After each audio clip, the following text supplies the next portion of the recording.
Here we are in front of a building that is just demolished, which was once somebody's residence.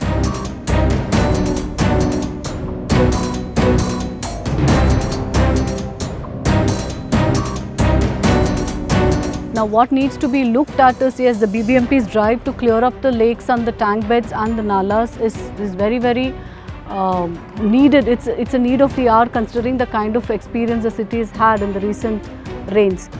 Now what needs to be now questioned is how did this piece of land, which today the BBMP claims to be the buffer zone, become somebody's property?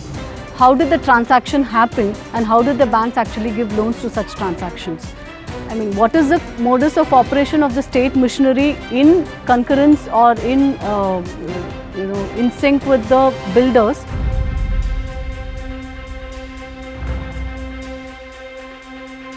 So what we need to wait and watch is what is the action that the government is going to take, the courts are going to take against the officials who have encouraged such transactions, who have been a part of these transactions, and against the builders who actually sold a dream to the people.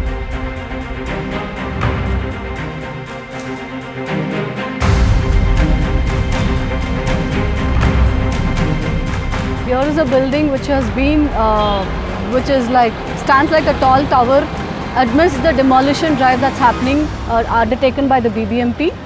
Now this is a building which started in 2013 without any plan sanctions whatsoever from the BDA or the BBMP. The BDA is supposed to give it a development plan because the property is about 20 acres and the BBMP is supposed to give it the sanction plan. So the commencement has to start after obtaining the commencement certificate for a normal person like you and me in the city.